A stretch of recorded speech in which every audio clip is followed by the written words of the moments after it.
Oke teman-teman, balik lagi dengan saya Fikri Ridho. Seperti biasa saya akan mereaction soal sepak bola Indonesia dan juga tanggapan komentar dan netizen soal sepak bola tanah air. Seperti apa tanggapan mereka? Mari kita simak sama-sama. Let's go.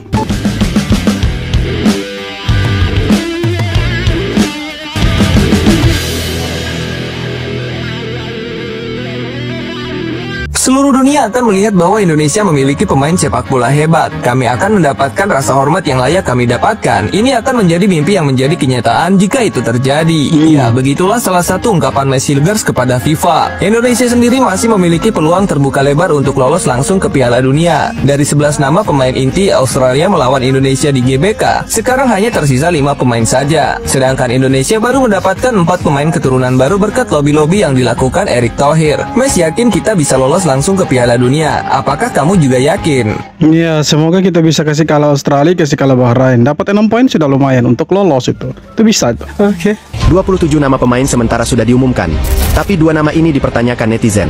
Hoki Caraka dan Muhammad Ferrari menjadi 2 pemain yang menuai protes dari netizen. Banyak yang merasa keduanya belum layak dipanggil, mengingat masih ada pemain lain yang dinilai lebih pantas, seperti Asnawi dan Yaakob Sayuri yang sedang tampil konsisten di klub masing-masing. Namun, keputusan tetap ada di tangan Kluivert. Sekarang, ya, yang dipertanyakan itu kenapa si Ferrari dipanggil? Padahal kalau kita lihat dia di Persija juga tidak terlalu perform gitu. Kan kalau kita lihat opsi center back ini lumayan banyak, tapi kenapa Ferrari menjadi salah satu nama yang dipanggil sama Coach Patrick Kluivert itu? Heran juga. terpenting adalah mendukung semua pemain yang sudah dipilih. 27. Iya, kalau untuk dukung pasti semua dukung.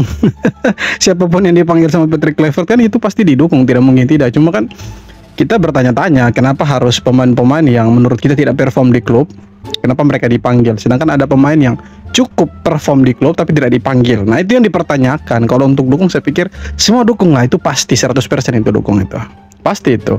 Kerja kilang kicak selama setahun dan dapat call up Malaysia. Tahniah Muhammad. Nah, jadi ini Malaysia ada panggil 27 nama juga untuk lawan Nepal nanti di kualifikasi Piala ASEAN ya. Mari kita dengar dulu. Madu Sumareh. Mereka punya netizen ini. Beradab, bersabar dan berhalusinasi. Hashtag mereka tak biasa. Itulah kata-kata daripada fans Malaysia. Hok gelabah anjing bila tengok posting ni. Event call up ni nampak macam lebih kurang dengan hok sebelum ni. Tapi aku sangat-sangat bersyukur apabila Nazmi Faiz dipanggil untuk call up kali ni. Dia memang layak sebenarnya, geng. Event TMJ puji Nacho Insa dalam Q&A session malam tadi, aku masih lagi berpegang dengan pendapat aku. Of course lah, aku lebih suka Syamil Kuti untuk duduk DMF berbanding dengan Nacho Insa tu. Game JDT DSCLE sangat-sangatlah tidak sesuai untuk Nacho Insa sebab umur dia, kan. Aku rasa boleh lah kalau nak sangat dia main, kan. Tapi untuk lawan kelab-kelab besar lagi, lepas ni aku rasa kena letak Syamil Kuti lah. Untuk keeper aku tak rasa lah Syih Nazmi cukup-cukup bersedia untuk main lawan Nepal ni sebab dia tak ada minit permainan. Of course lah aku lebih memilih Haziq Nazli untuk besi. Apa-apa pun, geng, kita ni first time cari player warisan, tahu tak? Mungkin ambil masa lah sikit. Janganlah Cari pemain warisan yang datang dari Liga 2 Portugal itu kan. Mereka dapat itu. Tapi mereka sebenarnya kejarnya itu Jordi Cruyff, tapi Jordi Cruyff tidak punya darah Malaysia, makanya mereka dapat siapa, Hector siapa kemarin itu yang mereka dapat itu pemain dari Liga 2 Belanda. Nah, Liga 2 Belanda, Liga 2 Portugal, tapi orangnya orang Belanda, punya garis keturunan Malaysia. Bagus juga supaya kita punya saingan itu, ya kan? Harusnya begitu, kita punya saingan di Asia Tenggara. Masa kita sendiri, iya kan? Indonesia bisa naik 15 peringkat FIFA jika kalahkan Bahrain dan Australia. Jangan kencang-kencang, harus pelan-pelan. Karena kalau kita kencang-kencang nanti tetangga kita di sebelah itu mereka panas-panas nanti itu. 2 laga FIFA Matchday Maret ini melawan Bahrain dan Australia punya peran besar buat Indonesia. Selain penting di kualifikasi Piala Dunia, kemenangan di laga ini juga bisa mengangkat posisi Indonesia di ranking FIFA. Saat ini, Indonesia ada di peringkat 130. Jika menang atas Australia, Indonesia bakal mendapat 20,76 poin. Sedangkan kemenangan atas Bahrain memberi tambahan 16,68 poin. Totalnya, Indonesia bisa mengantongi 37,64 poin tambahan, yang berpotensi membawa Indonesia naik ke peringkat 115 FIFA. Nah, ini keren. Kita tahan imbang Australia saja kita bisa naik ke peringkat FIFA itu. Ini kan bisa kejar targetnya PSSI masuk 100 besar. Bisa lah 2 pertandingan kita dapat 4 poin sekurang-kurangnya. Tak pernah lagi gabung ke timnas, akhirnya kita tahu alasan sebenarnya menghilangnya Elkan Bagot. Ketika mantan pelatih timnas Sintayong tak memanggil Elkan, banyak media yang bertanya alasan beliau tidak memanggil pemain jangkung tersebut. Namun jawaban STY adalah coba tanyakan langsung kepada Elkan. Tak sedikit yang mengkritik STY seperti tak memberikan Elkan kesempatan kedua di timnas akibat masalahnya di playoff Olimpiade ketika itu. Namun sekarang barulah terkuak alasan sebenarnya. Patrick Kluivert sudah mencoba menghubungi Elkan buat bergabung ke timnas lagi. Namun Elkan menolaknya secara halus. Elkan beralasan bahwa ia ingin fokus meraih menit bermain yang banyak di klubnya saat ini sembari meningkatkan kualitasnya. Apapun keputusan Elkan, kita harus tetap respect padanya dan berharap semoga Elkan dapat kembali ke skuad timnas dengan kualitas terbaik setara dengan back-back dari Eropa di timnas saat ini. Ya kita harapnya waktu itu Elkan ya comeback lagi kan ke timnas, tapi rupanya dia lebih memilih untuk berkarir dulu di klub karena dia lagi dapat menit bermain yang cukup reguler. Cuma di 2 pertandingan terakhir, kalau tidak salah dia ini dia penghuni bangku cadangan teman-teman, jadi tidak dapat kesempatan untuk bermain gitu. Cuma ya apapun keputusannya Elkan Bagot, kita harus ya respect, kita harus hormat karena itu keputusannya dia, dan ini keuntungan juga untuk timnas nanti. Misalkan dia mau bermain untuk timnas di pertandingan berikutnya, katakanlah lawan Bahrain, lawan Cina atau lawan Jepang, ini kan keuntungan buat kita. Kan Elkan tidak menolak sepenuhnya. Ini kan dipanggil untuk lawan Bahrain, lawan Australia dia tidak mau. Bukan tidak mau, tapi lebih fokusnya ke klub dulu untuk mengembangkan karirnya dia. Oh, it's okay lah, kita masih punya pemain-pemain yang cukup berkualitas juga. Ada tambahan juga kan kemarin. Untuk back saya pikir ya kita punya stok banyak lah back gitu kan. Apalagi center back itu. Akhirnya identiti pemain warisan baru Harimau Melaya didedahkan hari ini. Menerusi perkongsian IG story pemangku Sultan Johor, Tunku Mahkota Ismail. Pemain berkenaan adalah Hector Havel. Nah ini dia nih, mereka punya pemain asal dari Belanda. Mereka punya pemain keturunan dari Belanda ini yang bermain di Liga 2 Portugal ini. Mengikut Tunku Mahkota Ismail, perjumpaan antara mereka sudah diadakan pada 31 Januari lalu. 31 Januari lalu, semua dah laporkan diri, cuma menunggu kelulusan saja. Malas nak bising-bising. Tulis baginda di IG story. Hector 28 pernah bermain bersama beberapa kelab di Belanda dan Februari lalu menyertai kelab bahagian 2 Portugal, iaitu Portimonense, kelab yang pernah diwakili oleh Safawi Rashid sebelum ni. Kehadirannya di posisi pemain tengah atau pemain tengah menyerang pasti akan menambah corak serangan dan ketajaman Harimau Melaya untuk mengharungi kempen kelayakan Piala Asia selepas ni. Apa yang menarik, dia terus memakai baju Melayu ketika pertemuan dengan barisan kepimpinan pentadbiran skuad Revolusi Harimau Melaya, termasuk Peter Klamuski dan juga CEO Rob Friend. So kita tunggu pengumuman player-player berikutnya, pemain warisan berikutnya untuk memperkuatkan Harimau Melaya dalam kempen kelayakan Piala Asia untuk memburu kelayakan automatik ke Arab Saudi 2027. Ya, semoga dapat itu kipernya Real Madrid itu. Kiper Bahrain sebut tingkat kesulitan timnas Indonesia selevel Jepang sekarang. Sayat Muhammad Jafar, kiper Bahrain, memuji kualitas timnas Indonesia sekarang yang semakin terlihat. Indonesia akan bertemu Bahrain pada laga kualifikasi Piala Dunia 2026 zona Asia 25 Maret nanti. Sebelum melawan Garuda, Bahrain akan terlebih dahulu bertandang ke markas Jepang pada Kamis 20 Maret 2025. Ini menjadi 2 pertandingan yang akan menyulitkan. Namun, kami tahu betul cara menghadapi situasi seperti ini. Kami hanya perlu berjuang dan bermain demi memaksimalkan peluang yang ada, ujar Jafar, dikutip dari GDN. Nonton bola lengkap bisa tap-link di bio. Saat ini, Bahrain bertengger di peringkat kelima pada klasemen sementara grup C. Menariknya, peringkat ketiga yang dihuni timnas Indonesia sampai posisi ke-6 sejatinya sama-sama memiliki 6 poin. Jadi, putaran ketiga ini akan tetap sengit.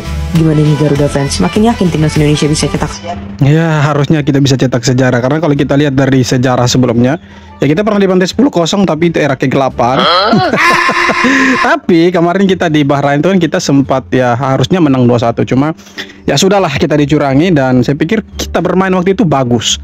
Apalagi kita sudah ada tambahan pemain yang berkualitas juga, mulai dari lini belakang sampai ke lini depan. Saya pikir ya agak mustahil kalau kita kalah dari Bahrain di kandangnya kita sendiri. Harusnya kita bisa kalahkan mereka di GBK nanti tanggal 25. Harusnya seperti itu. Lo pasti ngerti kalau mau bentuk timnas yang kuat perlu tim kepelatihan yang juga hebat. Yes, dan setuju. ini dia daftar lengkap tim kepelatihan timnas Indonesia yang bukan kaleng-kaleng. Nonton sampai habis.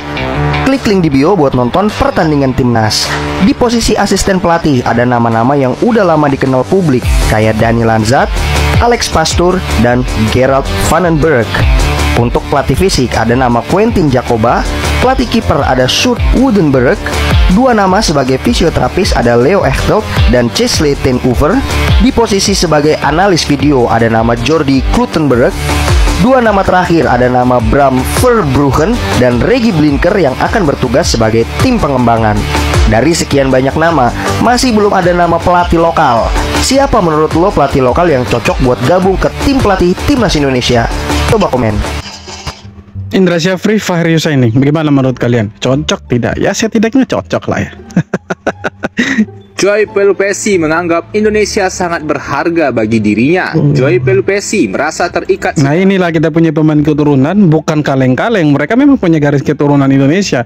Tidak sama lah kayak tetangga kita itu. Tapi sudahlah, jangan kuat-kuat, nanti mereka marah-marah itu. Emosional dengan Indonesia. Asalnya kakek dan nenek gelandang Lomel SK di Liga Belgia ini berasal dari Pulau Ora, Maluku Tengah. Bagi Joy, merupakan suatu kehormatan besar untuk menjadi bagian dari negara, menjadi bagian dari tim nasional, dan juga Joy mengatakan bahwa semua hal ada tentang Indonesia terjadi sangat dalam di hatinya dan menjadi momen yang benar-benar spesial baginya bisa berseragam Timnas Indonesia. Semoga bisa segera bermain untuk tim nasional, karena itu sangat berarti bagi saya dan juga bagi keluarga saya. Imbuh Joy Pelupesi. Ya semoga lawan Australia tanggal 20 dia bisa jadi starter. Duet dengan Tom Haya di belakang tuh, di lini tengah tuh. Wah ini pasti keren ini. Lini tengah kita hidup ini. Yakin sih. Timnas Indonesia menuju sejarah baru. Proses naturalisasi pemain keturunan kembali membawa angin segar bagi Timnas Indonesia. 3 pemain yakni Emil Audero, Joy Pelupesi, 3 pemain bukan kaleng-kaleng seperti yang di sebelah. 3 pemain sekaligus. dan James telah resmi menjadi warga negara Indonesia. Ketiganya menjalani sumpah kewarganegaraan di Kedutaan Besar Republik Indonesia di Roma pada Senin kemarin. Proses administrasi dan perpindahan Federasi FIFA untuk ketiga pemain ini masih berjalan. Jika lancar, mereka bisa segera dipanggil untuk pertandingan melawan Australia pada 20 Maret dan Bahrain di Jakarta pada 25 Maret. Akankah ketiga pemain naturalisasi ini langsung memperkuat Garuda dengan taktik baru dari Kluivert? Harusnya langsung tuh, jangan tunggu lama-lama. Langsung. Woi, ini bukan Tijani Renders kan? Iyo, ini Tijani Renders. Kenapa orang pasang di sini? Ini editornya bagaimana ini? Di mana sih ini? Ini kan pengamat ini. Ini di mana? TV One kah? Ini Tijani Renders, bukan Eliano. Ini dia punya kakak ini. Ya semoga dia dinaturalisasi, tapi tidak bisa. Tijani itu sudah bermain reguler di timnas Belanda, jadi agak susah dia untuk main ke timnas Indonesia. Bukan susah lagi, mustahil itu. Kan Eliano harusnya di situ tuh. Kenapa pasang Tijani Renders coba? Ini salah gambar ini. Harusnya gambarnya Eliano di sini. Ini bukan gambarnya Tijani. Tijani itu pemain timnas Belanda. Walaupun mereka adik kakak kandung, tapi ya jangan salah. Ini pemainnya Belanda, ini bukan pemainnya timnas Indonesia ini. Capek-capek latihan yang dipilih malah pemain keturunan. Seenggaknya itu yang saya dengar dari beberapa pemain sepak bola yang punya cita-cita menjadi pemain timnas tapi kalah sebelum berperang. Dari adanya berita kayak gini aja mereka udah skeptis. Dari cara merespon seperti itu aja udah kelihatan. Mereka pengen ada di timnas tapi nggak mau usaha lebih. Seharusnya dengan adanya pemain keturunan, mereka tuh harusnya jauh lebih termotivasi. Kan patokan timnas jadi jelas tuh. Oh, skillnya harus begini, pemahaman taktiknya harus begini, tinggi badannya harus berapa. Dari situ aja udah kelihatan kan, tinggal kejar aja. Nah masalahnya kalian mau nggak ngejarnya gitu. Dengan perbedaan budaya, attitude, itu aja udah beda kelasnya. Bahkan Ronaldo pernah bilang, saya punya nih kuncinya untuk bisa sukses kayak saya gitu. Tapi nggak semua orang mau ngejalanin itu. Iya, Jangan betul. dulu Ronaldo deh, satu orang dulu nih yang menurut kalian terbaik di timnas siapa. Ikutin tuh habitnya, bisa nggak? Nah kalau nggak bisa, kalian jangan nyalahin keadaan. Oke, buat timnas semangat untuk melawan Australia dan Bahrain ya. Ya contohlah Yakob Sayuri. Sorry. Si Ricky Kambuaya, dia mau dipanggil tidak dipanggil dia santai. Sama juga lah dengan Yakob Sayuri. Tapi kalau kita lihat Ricky Kambuaya, ini salah satu nama yang misalkan dia dipanggil terus menerus. Ini kan setelah pergantian pelatih namanya dia tetap konsisten dipanggil.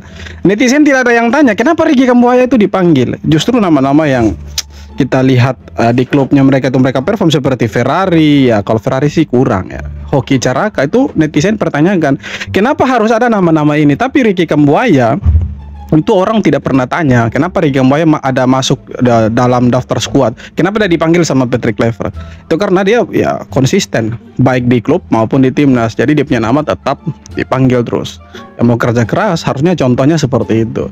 bukan tidak mungkin pemain lokal akan ada di timnas. Ya kalau kita lihat nama-nama yang ada, saya pikir ya mereka ini pemain-pemain lokal yang punya dedikasi tinggi, effort yang tinggi untuk timnas. Harusnya pemain-pemain yang lain seperti itu. Dan sekali lagi, menjadi pemain sepak bola tujuan akhirnya bukan untuk bermain di timnas. Oke, semua orang pasti maunya bermain di timnas. Siapa bilang orang tidak mau bermain untuk timnas? Itu kan satu kebanggaan kalau bisa bela negara kan.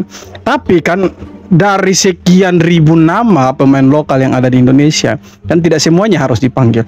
Pasti ada standar-standar tertentu, kriteria-kriteria tertentu yang dipilih sama pelatih timnas, yang dikasih sama pelatih timnas. Kalau dia memenuhi kriteria itu, standar itu, maka dia dipanggil. Makanya kita lihat nama-nama yang ada seperti Egy, kemudian seperti Ricky Kambuaya. Ya kan, itu kan mereka memenuhi standarnya Patrick Kluivert sebagai pelatih timnas. Makanya mereka punya nama ada.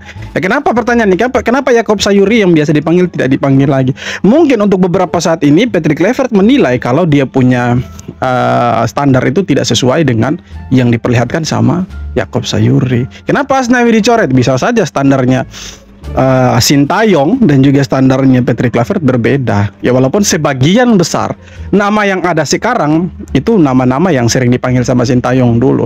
Ya mungkin ada beberapa nama saja yang baru. Tapi apapun itu kita harus tetap dukung mereka, karena mereka pasti akan berjuang mati-matian dan untuk Garuda di dada. Harusnya kita dukung itu.